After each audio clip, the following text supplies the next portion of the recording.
Welcome to No Rain Date, a community podcast about local news and people. No Rain Date is a production of Saucon Source, LLC. For more local news and information, please visit sauconsource.com.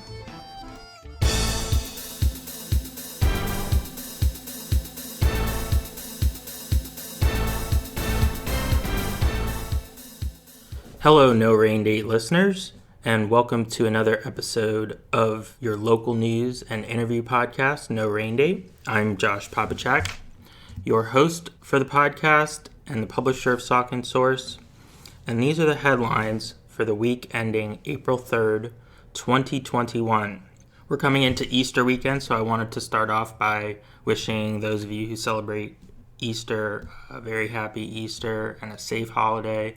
Happy Passover too to those who celebrate that, and for those who don't celebrate, I hope you have a wonderful early spring weekend. The weather is chilly right now, but it's in the process of warming up, and the next week looks to be a lot warmer than the past couple days have been. It's going to feel like spring with highs in the 60s. We already have some of the flowers out, daffodils, forsythia, a few cherry blossoms. We're going to have the air temperatures to match the look of spring that we've been enjoying for about the last week or so. It was quite warm briefly at the end of March, so we're going to get back into that pattern, it looks like. And I'm sure a lot of people are going to take advantage of it and get outside, hit the Saucon Rail Trail, which is very popular year-round, but for about a month plus this year, it was basically difficult to access due to the snow cover that we had all through February and into the early part of March. That's a distant memory now, so definitely getting into the heart of spring. Our big headline this week is involving local infrastructure, which is interesting because this week in the national news, President Joe Biden announced a $2 trillion plan to improve the nation's aging infrastructure, including bridges. This story involves the Meadows Road Bridge, which, if you're familiar with Saucon Valley, you are probably familiar with the Meadows Road Bridge. It's a historic stone arch bridge on Meadows Road, just east of Route 412, just a little bit north of the giant shopping center. And this bridge was built in 1858, so it actually predates the Civil War, which is kind of mind-boggling, that just a few years ago we were regularly driving across it. It has been closed to traffic since April 2018. I believe it was April 5th, 2018 that it closed, or April 4th, so it's almost exactly 3 years. And that was due to deterioration that was discovered during a routine inspection of the bridge. There's been a detour in place that entire time, obviously, and maintenance on the bridge has essentially been non-existent as far as I'm aware while it's been closed. No decisions have been made about the bridge's future. The two options have basically been to repair it or replace it, but both have pros and cons. Obviously, repairing it would be costly, and then at the end of that, they're still going to have a bridge that's functionally obsolete because it is a one-lane bridge and it's a humpback bridge, so you have stop signs at either end of it. It's difficult to see across it if you're in a lower profile vehicle. That's the type I drive, so I'm aware of that, and I've already been in a situation where I started across it and then the person on the other side was also in a lower profile vehicle. They started across it. You get to the middle of it and you're kind of facing off against each other. Somebody has to back up. So that's obviously not ideal for a bridge to be designed like that. On the other hand, it is one of the oldest bridges in Northampton County, and it is on the National Register of Historic Places. That happened just last September, and that was quite an achievement, especially considering that repairs the county has made to the bridge over the years have not always been sympathetic from a historic preservation point of view. The big example of that is that they've used Portland cement to patch the bridge instead of a historically accurate type of mortar that would match the rest of the structure and probably obviously be more historically accurate and more attractive as well.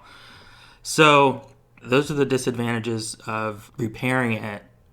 Replacing it would probably be more expensive, but then you're going to have a modern bridge there that can accommodate bigger vehicles, more traffic, that type of thing. It's possible that this damage will at least spark another conversation about the bridge's future. Lower Saucon Township Council early on in 2018 voted to endorse rehabilitating the existing bridge because they viewed it, at least the council at that time, viewed it as a historic asset within the community. However, that vote carries no weight. It's entirely up to Northampton County officials to decide what to do with the bridge. And funding is obviously an issue with that. I would imagine that county officials will want to address this collapse of part of the north-facing wall of the bridge. It certainly doesn't bode well, in my opinion, for those who are advocating for its preservation. However, the conversations are going to have to be had about that. I would recommend checking out the article that I've published because it does have a large photo of the damage, and you'll see that there's now a gaping hole in the north-facing wall where the stones that collapsed were located. They've collapsed into the stream below. It's not exactly clear when this happened either, but apparently it was sometime in March. The weather has been very erratic, as I just mentioned, with huge swings in the temperature from bitterly cold air to nearly 70 degrees some days. So I can imagine that could put more stress on a structure that's already deteriorated and has issues, obviously. I can see both sides of the repair versus replace issue. It's a difficult decision. Certainly, no matter what is decided, somebody's going to be unhappy with it. But the option to do nothing isn't a good option either. There's been a detour in place this entire time. A local business is impacted, which is the Meadows banquet facility on the west bank of the Saucon Creek. It's more difficult to get there and to the homes beyond it because of the closure of the Meadows Road Bridge. I'm sure residents of that area have adapted and gotten used to the inconvenience, and I'm sure maybe some enjoy living on a dead-end street, but that's, like I said, not an ideal long-term solution to keep the bridge closed, and that's not going to happen. Sooner or later, there will be a decision made about it, and it will be interesting to see what is discussed leading up to that and how the bridge's history, especially the fact that it's now on the historic register, how that impacts the ultimate decision, which of course we will monitor and report on. In local business news, we once again have quite a few stories that we've shared. Several new businesses are in the process of opening. We have stories about each one. I was fortunate to visit the owner of a new Halo Therapy Center that's opening in Hellertown this past week. It's called The Sweetness of Salt, and the owner is Jillian Rossi. If you're not familiar with Halo Therapy, it's a type of holistic therapy that involves the use of pink Himalayan salt, which, according to practitioners, has healing properties. They say it can do everything from improve lung function to lower blood pressure to improve skin conditions such as psoriasis. Now, I'm not a doctor and I'm not saying whether any of this is true or not, but those are the claims, and it's a beautiful facility. She's taken over a storefront in the Water Street Plaza Shopping Center on Water Street in Hellertown. The address is 45 West Water Street, and that's the plaza with Saucon Valley Sporting Goods in it, and Here's What's Happening, several other businesses. When you go in, it's a very light, bright atmosphere. Of course, they're following COVID safety protocols. And I should mention that the Sweetness of Salt is not officially opening until April 10th, when they're having a ribbon cutting ceremony with the Hellertown Lower Saucon Chamber of Commerce.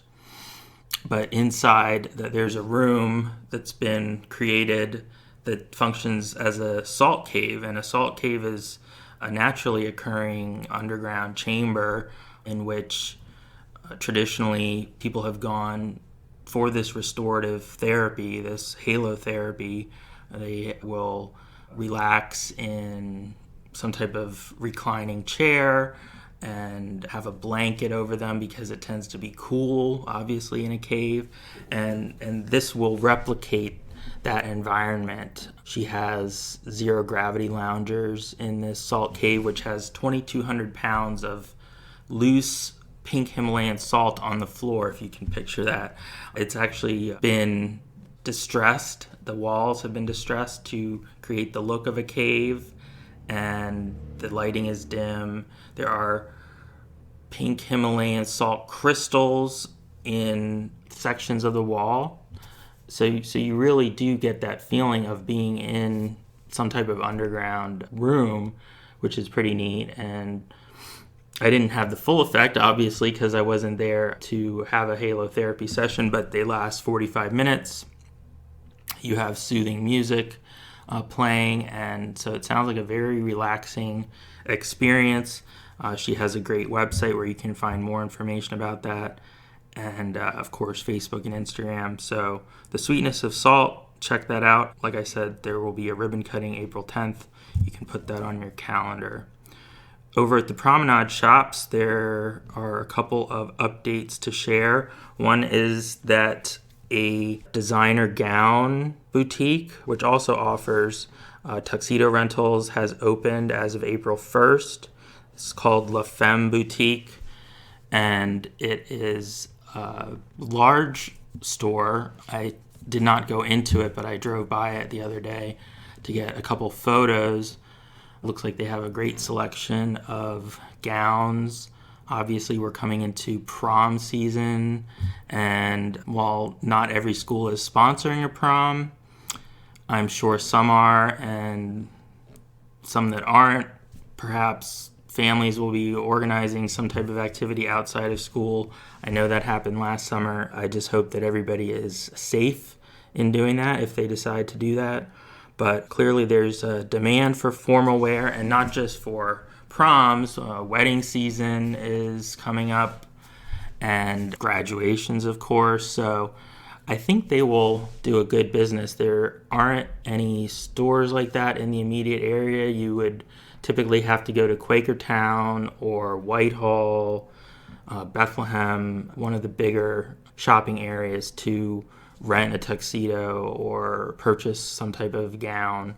It sounds like they also try and give back at this store by providing gowns to lower income teens from Lehigh and Northampton County. So that's something that you might want to share if you know somebody who could use some assistance with that.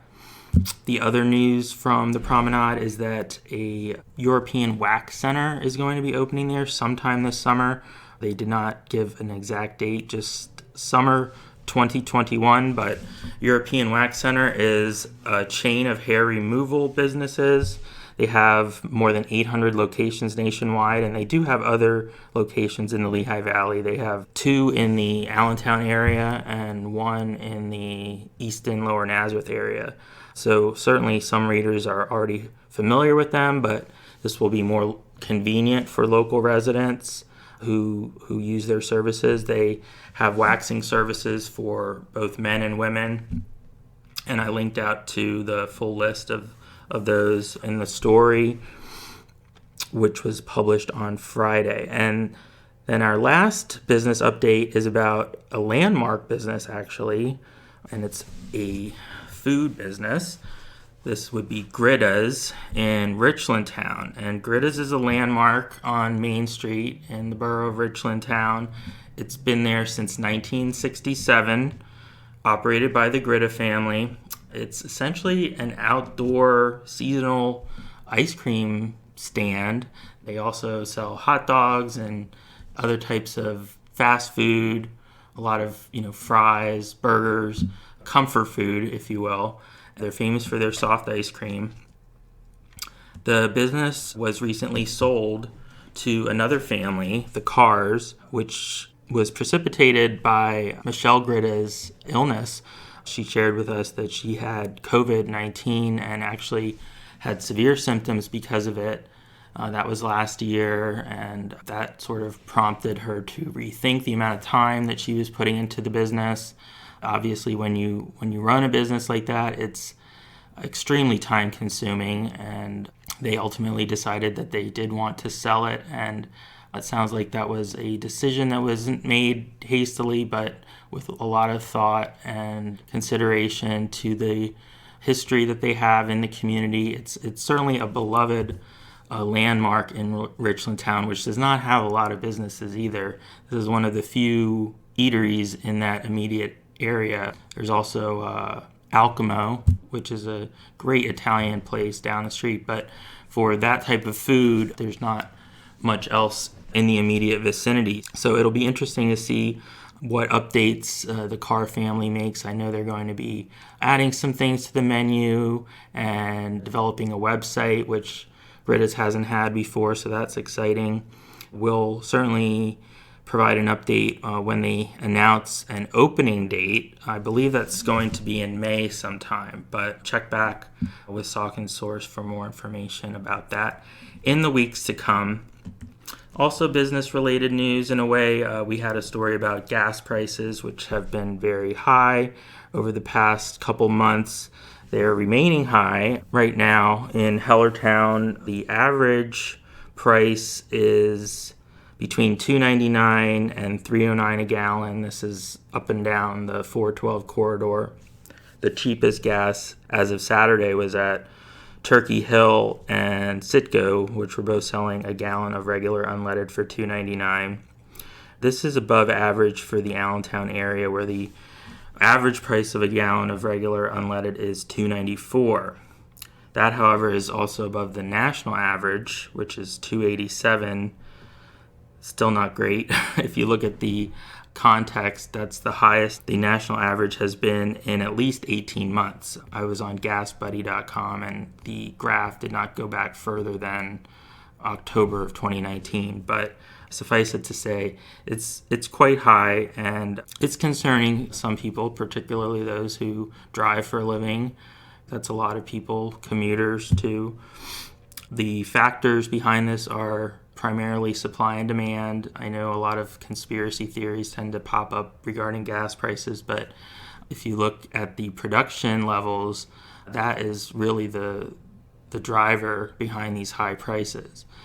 It will be interesting to see what happens as spring progresses. Typically, there is a spike when the switch from winter grade petroleum to spring grade happens, so that might also be a factor right now. We'll see, and I know many people are planning summer trips right now too, so lots of eyes will be focused on gas in the near future. In police news, we have one story this week which I wanted to draw your attention to. It was a suspicious activity report from the Lower Saucon Township Police Department. This was last week on Apple Street. Apparently, a man in his 50s, possibly early 60s, was driving an older red Land Rover and pulling a trailer which appeared to be loaded with junk. He pulled into a resident's driveway and asked if he could leave the trailer there. The resident obviously said no because he didn't know this person at all. Then the man proceeded to ask him a couple of strange questions, including whether he knew somebody named General Mad Dog. And this is straight from the Lower Saucon Township Police. The resident said no. Obviously, we're perplexed by this man's appearance out of the blue, and it was in the daytime. It was clearly daylight. The police shared a couple of surveillance images as well as a video in their post on their Crime Watch page, but unfortunately, you could not get a good look at the man.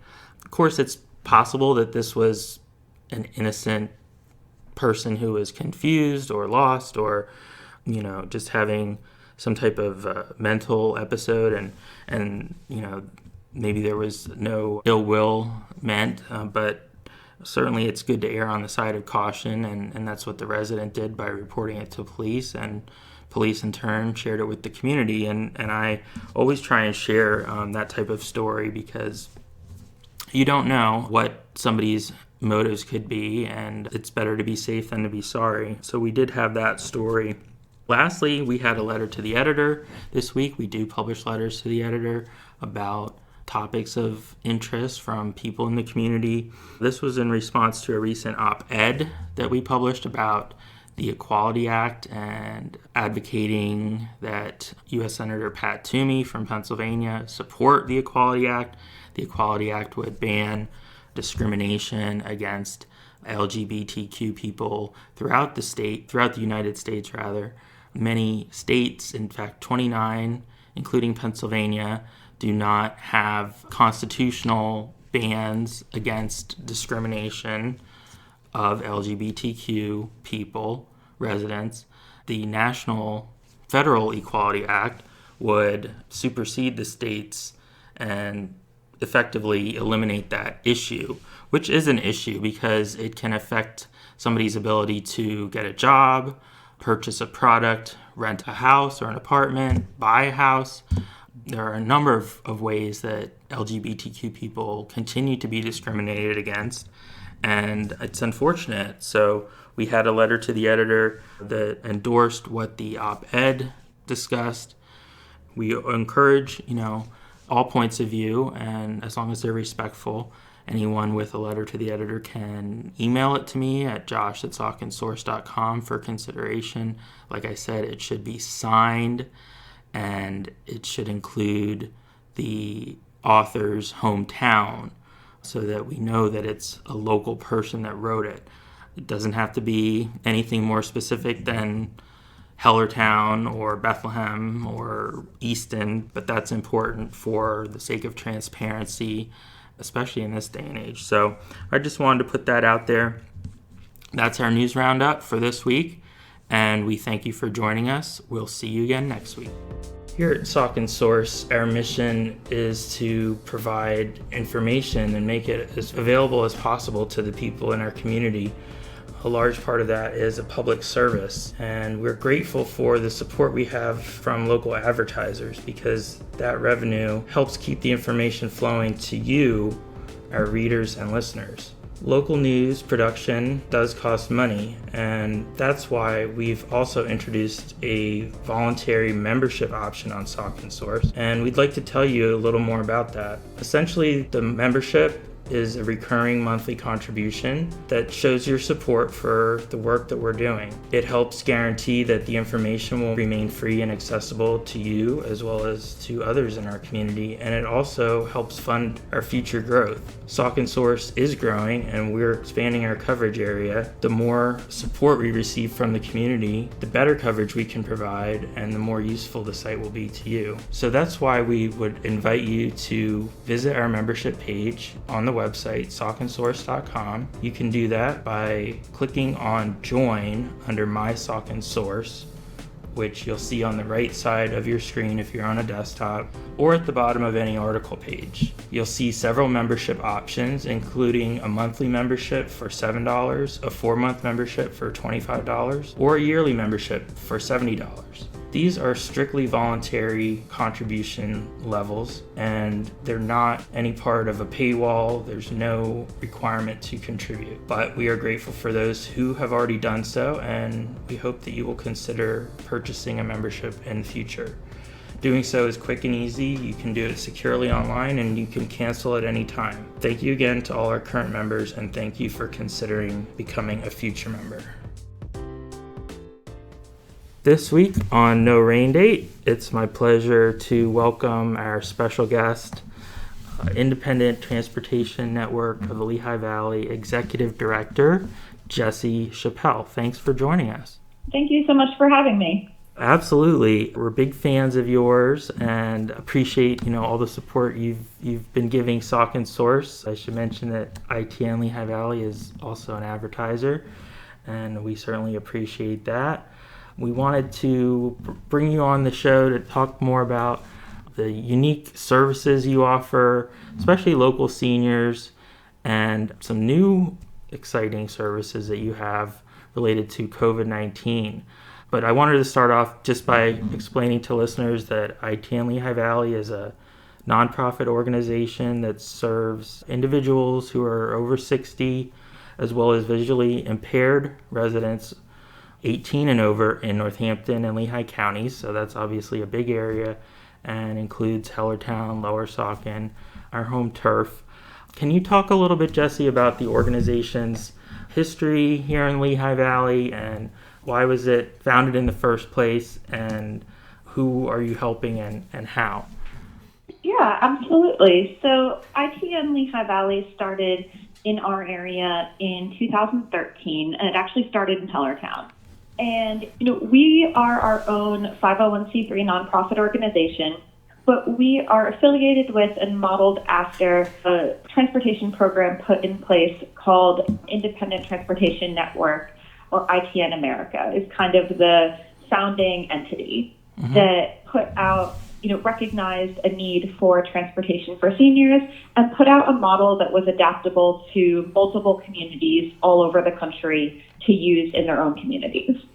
And so that's something that we were able to do back when our organization started in 2013. And the need that the original founders were trying to meet in our area, just like in other areas around the country, was having something that was reliable and personable for seniors who might be uncomfortable with the idea of giving up their car keys. A lot of times it's a tough decision for them to make, or a decision that wasn't even made by them. If their doctor has made that decision, or if a family member has really urged them to stop driving due to physical limitations or cognitive limitations. And a lot of times there is quite a bit of independence that's lost with that. And it can also impact their ability to age in place, maybe stay in their own homes and still have access to all of the resources that they need in the community. And so what ITNLehighValley does, and what ITN does as a whole, is to meet that need and kind of be a bridge for those seniors to all of the resources that our community has to offer them. Well, it certainly makes sense that it would be here in Lehigh Valley. There's a very large senior population. Just in Hellertown alone, I think 25% of the residents are senior citizens. So you have a big market for sure. There are other options, though, I guess, like, public transportation comes to mind. Obviously, in your case, you're providing rides in private automobiles. Is that something that's like more comfortable for a lot of seniors? Maybe they're not used to like riding on a bus or something like that. Yeah, and we are lucky in our area that we do have some public transportation options. And one in particular is the Land-to-Van system, which does transportation for seniors and also does paratransit. And so there is that option for seniors, particularly those who maybe have more significant mobility issues, if they're wheelchair bound, for instance, because it is a wheelchair accessible van. So that is kind of one end of the spectrum in our area. And then when you think about transportation options other than just riding with a friend or family member, especially now, we really think of things like Uber and Lyft and programs like that. And that is more, on one hand, that's more similar to what we do because it is private automobiles, private drivers. But the thing is that the rider doesn't know who the driver is, and it's not as personalized. And really the biggest hurdle for a lot of seniors is the technology piece. They're not using a smartphone. They're not being able to connect in that way. So even having that ability to ride on demand it's just not accessible. And so what ITN does is, we don't currently have a wheelchair van. That's something that possibly in the future we would be able to acquire. But we can help transport people who do need a little bit more assistance. maybe they have a transport wheelchair that we can collapse and put in a trunk. Wheelchairs like that are fine. Rollators, walkers, canes, service animals, everything like that, we're still equipped to transport, and we can really customize the experience for each rider depending on their level of need.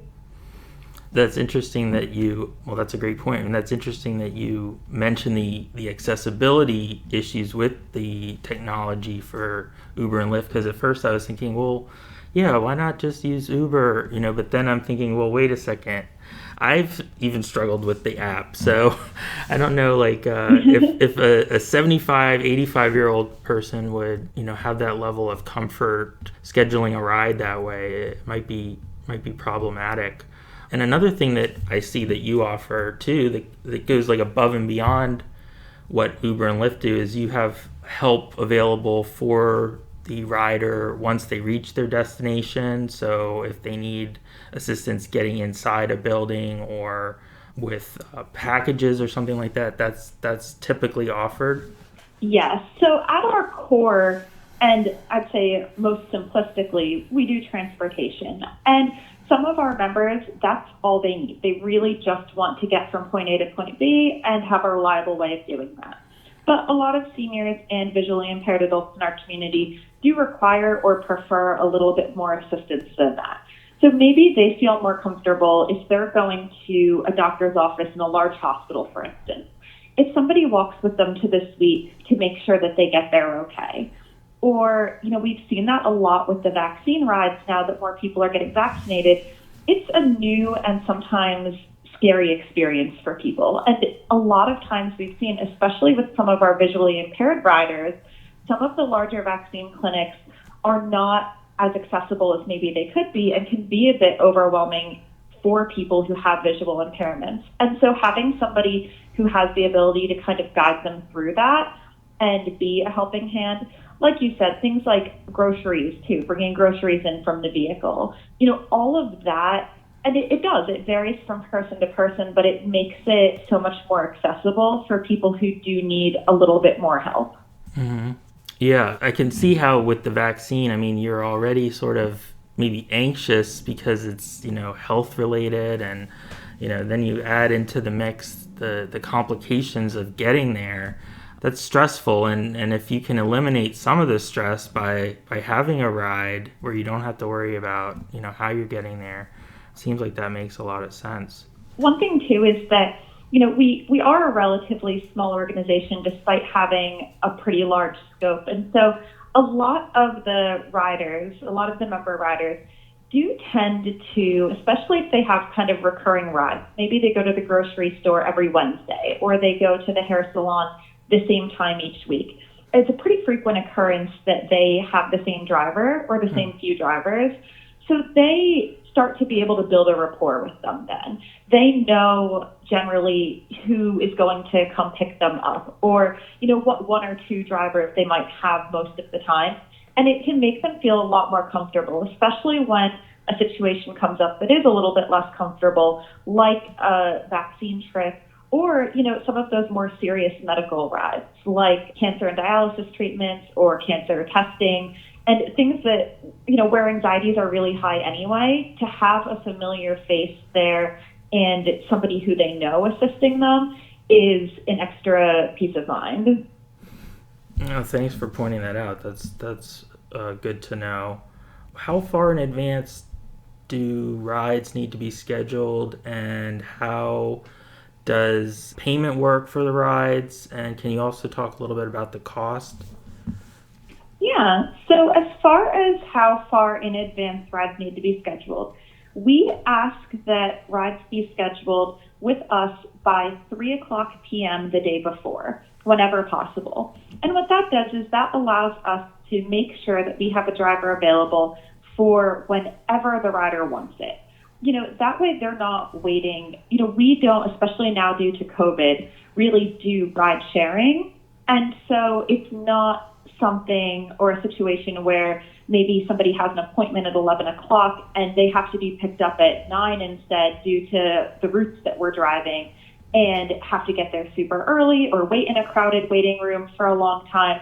It's really, they tell us they want to be picked up at 10 o'clock and they get picked up at 10 o'clock.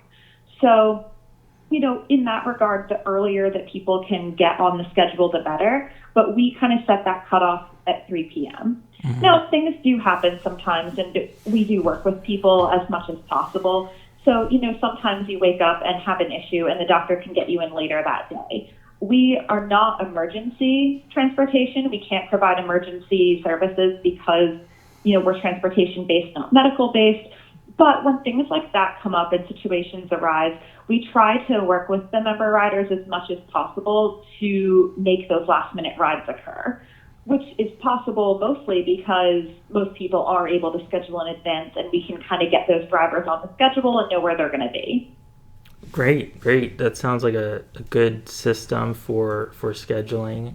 And then the next part of my question was payment. I know you have information on your website about the costs, and I believe the average cost of a round trip is something like $11. Is that right? The average cost per ride is around $11. Now that depends. The cost for the ride is really determined based on the miles driven. So if someone is using the service to go, from Main Street in Bethlehem to Broad Street in Bethlehem, and it's practically a walking distance route, they're obviously going to pay a lot less. But we do go almost the entirety of Lehigh and Northampton County. So we do have sometimes riders in Bath or Wind Gap that need to get all the way out to Fogelsville. So because it is, a per mile rate, that is going to be more expensive then. So we do try through grant funding in particular, grant funding and private donations, to keep those costs as low as possible. The ride fares that are paid by our members only cover about half the true cost of the ride to the organization. And that is when things come into play like gas, mileage, insurance, the scheduling system, and things like that. Mm-hmm. So that's where the other half is really covered by donations. And we do also offer low-income assistance to riders who might need it to really, help cover those payments if they do get too cumbersome. Right. And like you said, the ride cost is based on the mileage, not on the amount of time that you're in the car, which would be like a taxi. Exactly. Yeah. Because I know that can add stress too when you're, stuck in traffic or something, and obviously traffic can be an issue in the Lehigh Valley. You don't have to worry about paying more if you get stuck due to an accident or something like that. Exactly. It's just based on the miles. Can you tell us a little bit more about your drivers and how they become drivers, like what qualifications they have and what their vehicles are like? Sure. So our drivers do use their own personal vehicles. The vehicles have to be insured, and we do have minimum insurance requirements. Obviously, as an organization, we carry insurance as well, but the vehicles are all registered, insured, inspected, and we do have pretty stringent policies in place as to the condition of the vehicle. Not so much the age of the vehicle, but it needs to be obviously in good running order, and it needs to be kept clean. And that's particularly important now with COVID. There are, really these vehicles are getting wiped down with disinfectant, especially the commonly touched surfaces, between every single rider. And that's to keep our riders safe. Then the drivers, we have kind of two types of drivers here. And we do have paid drivers on staff. And that allows us to offer rides 24/7, 365 days a year. So the paid drivers really, they allow us that flexibility. They let me know that I always have somebody on, that can cover a ride any time as long as it's scheduled, enough in advance that I can let that person know. And that's how we can do holidays. That's how we can do weekends. So paid drivers are extremely important for the consistency and the reliability of the organization. But we do, because we are a nonprofit organization, we do take volunteers as volunteer drivers, and they're truly the backbone of our organization, because what they're able to do is drive these routes, make those meaningful connections with the members, and also help us keep the overhead low so that we don't have really hardly any aspect of an organizational budget that doesn't go directly to program services. Fantastic. It seems like it would be a rewarding experience, especially if you're somebody that cares about local seniors. Like I know a number of people that volunteer for Meals on Wheels. You're serving a similar type clientele, so that could be a great fit for somebody that wants to help out in that way. Tell us a little bit more about the mobile vaccine clinic. Speaking of Meals on Wheels, this is your new program, which you've partnered with Meals on Wheels of the Lehigh Valley and the Bethlehem Health Bureau on, and it's basically bringing the COVID vaccine out into the community to individuals who have transportation issues and are in your demographic that you serve. Yeah, that's exactly right. So to start out with that, really the Bethlehem Health Bureau and all of the people there, I mean, they have been doing just an incredible job. The staff there, the Medical Reserve Corps, which are mostly volunteer based, and they're also the ones that put on the mass clinics at Wind Creek multiple times a week. So they've been, to date, they've done well over 30,000 vaccines. And so, and again, very small staff and a lot of volunteers. So that's really been, that's been a monumental accomplishment for a relatively small organization. And they're really the ones, they're the ones in our area anyway, particularly to Northampton County. So when we're talking especially about, the Hellertown area, which is where I'm from, and Bethlehem as well, they're the ones that are really making this happen because they have the vaccine and can coordinate volunteers that can administer the vaccine. Now, where Meals on Wheels comes in and where we come in is that, the senior aspect of it. So obviously transportation can be a huge barrier for seniors to getting healthcare in general. If they don't have reliable transportation or transportation that they're comfortable using, then it's a lot less likely that they will seek out healthcare or get the healthcare, including just preventative healthcare, which vaccines are considered as well. They're not going to get that because they're not going to, that bridge isn't there. And so, the Bethlehem Health Bureau has been doing a fantastic job of setting up kind of mini clinics, which haven't gotten as much attention at some of the senior high rises and senior communities so that they can vaccinate people right there in their homes. And these, again, when we're talking about seniors, these are really the most vulnerable people when it comes to the effects of COVID-19. And we've seen them disproportionately affected and having statistically worse outcomes with this virus than so many other demographics have. It's really the aging population that's been hit the hardest. And so in so many ways, especially when you're considering hospitalizations and how people are faring from this virus, they are absolutely some of the most important people to get vaccinated and get vaccinated quickly. So that then leads us to what we're starting to do now. Meals on Wheels reached out to the health bureaus, and I believe that they did reach out to the Allentown Health Bureau too. We're specifically involved with Bethlehem. And said, they have these lists of all of these seniors in the Lehigh Valley that are relatively homebound. So we know that they have some transportation barriers, that they are eligible for the vaccine because of their age and or other physical ailments that they might have.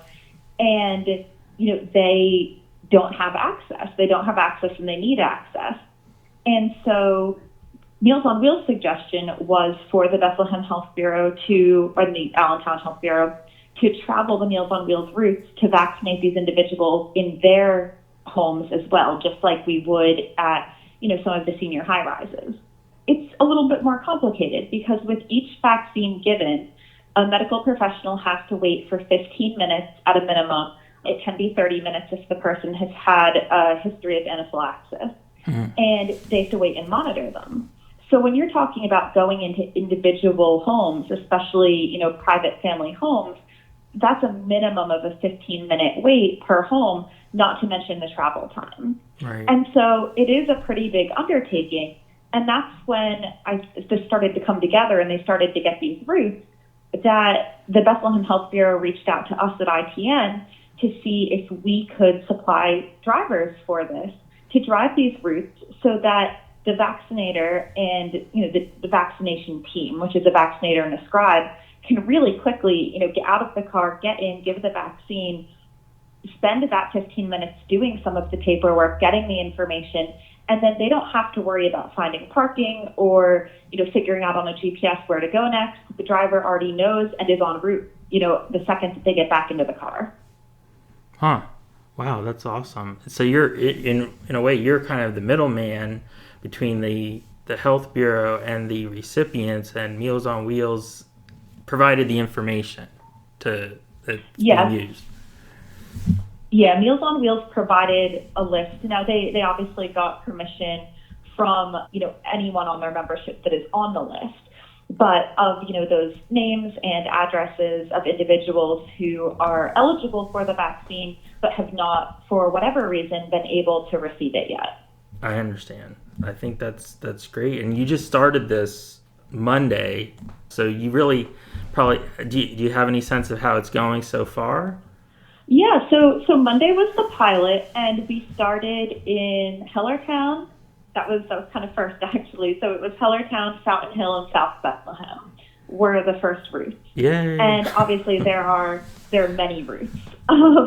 And spanning, we're looking just at Northampton County, so we're looking in the Bethlehem area first, but really, the entirety of Northampton County. Right. So this was the beginning, and we had 3 drivers, and the vaccination teams were all volunteers, and we were able to go out, and it was successful. We were able to deliver the vaccines right into the homes of, I believe it was probably about, the first day was about 30 people. We hit about 30 people, and just kind of as like a trial run. And so now we're ready to go, and we're going to do kind of the next round this Friday. Fantastic. Well, I'm glad to hear it's off to a good start, and whether it's 3 people, 30 people, it's still more people than would be getting vaccinated otherwise. So I think that's a success story for sure, and exciting too that it started in Hellertown and Fountain Hill. So keep up the good work with that. As far as COVID, what have been some of the other challenges over the past year for your organization, and how have you adapted? I know you mentioned that ride sharing stopped. Do you think that will come back though eventually? I think that it will come back eventually as more people get vaccinated, as we get through the pandemic, based on member demand. So a lot of times, pre-pandemic, ITN was serving so many purposes far beyond just doing medical rides. So a lot of times if we had, multiple members spanning different households and they were friends, we could maybe pick up one and then pick up the other and take them to the mall, and then they would want to go to dinner afterward and then drop them off at their respective homes. Really, the social aspect was huge and was growing before the pandemic. And so I think that demand, the social demand, is going to come back. That's definitely been hit due to COVID, as, there has been no socialization. There's been really extremely limited person-to-person contact, especially with so many of these individuals are really high risk. Right. Yeah, even church, which is kind of sacred, no pun intended, but a lot of services have been on hold for a good year now. So that will be an exciting change when, like you said, things start to return towards in-person events a little bit.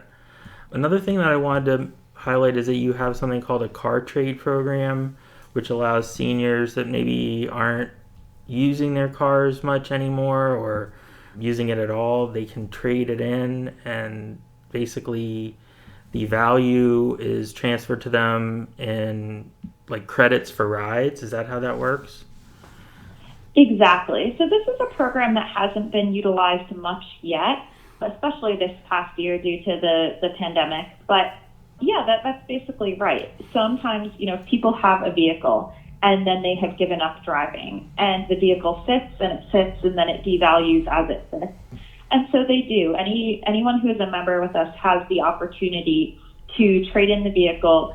Now, it would be whatever the trade-in value would be for the vehicle, which, we can determine, that they get in ride credits then. And so they are basically, their car, even though they're not able to ride in their own car anymore and drive their own car, it's still, from a sentimental purpose for some people, their car is still providing them rides in a way. And that can make it a little bit easier and a little more manageable for them if they, do decide to give up that car. And one thing that we do too is that anyone, even if they're not a member, can donate their vehicle. And we do have a program, which is also on our website, that is a really, really easy donation program for vehicles. And what that does is that since we are a nonprofit organization, there is a tax deduction then, it is a tax deductible donation. And a lot of times people who maybe have an older car, the trade-in value is not that high on it. They might not get much value by selling it, and it's just the hassle of doing so as well. Mm-hmm. So if they can get the tax credit and it can go to, a good service, then that can be really attractive. It can be a nice option that sometimes is just sitting in someone's driveway, that they're able to help their community in a way that maybe they didn't even think about. Yeah, no, it's great that is an option. I'm sure there are many people that might want to think about that based on their circumstances. Like you said, there's information about that on your website. Can you tell us the website address? And there's a lot of information on there. You can also apply for driver positions on the website, correct? Yes. So our website is www.ITNLehighValley.org. And we have everything on there from membership applications. A lot of times when someone contacts us originally about our service, many times it's, a family member or an adult child of the person who is actually riding, because maybe they have seen it on the internet or they've seen our social media and they reach out. So we do have it set up on our website that they can fill out an application for services and even pay for services online through our website if they choose to. Obviously, we still do traditional paper and pen as well for people who are more comfortable with that. And volunteers can also apply on our website. So we do have our full volunteer application up on our website, and they're able to either print out an application and mail it in or can submit it right through the website. Great. Yeah, it's a very well-designed website. I was navigating it earlier, finding lots of information. You're also on Facebook and Twitter and YouTube. Anything else? We're most active on Facebook, and we have an Instagram as well, but I'd say mostly Facebook. Okay. Yeah, so definitely like ITN Lehigh Valley on Facebook for updates there. And ITNLehighValley.org is the website. Check it out. Thank you so much for joining us, Jessie, and for sharing all this information, which is very timely, I think, for a lot of the members of our community, especially regarding the mobile vaccine clinic. We also, I should mention, have a story about ITN Lehigh Valley on SalkandSource.com right now. On the homepage, you'll find out a lot of the references to a lot of the topics we discussed in this interview in that story. So thank you again for joining us. Thank you so much for having me. I really appreciate it. We've been recording No Rain Date since late 2019, and we've produced a fair number of episodes at this point. We would love to hear your feedback about what we're doing. What makes you tune in every week? What ideas do you have for interview guests? Is there something that you think the podcast is missing? Feel free to share your thoughts, whether they're good, bad, or indifferent with us. You can do that by emailing Josh at salkandsource.com. No Rain Date is a local news and information podcast, and we focus on the Saucon Valley. However, our guests are from the Lehigh Valley and beyond. So please try and keep that in the back of your mind when you're thinking about ideas for future episodes. Thank you.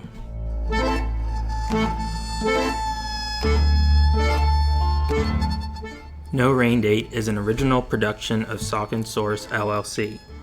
Our theme music is provided by This Way to the Egress. For more great music by them, be sure to follow This Way to the Egress on Spotify. Thank you for listening.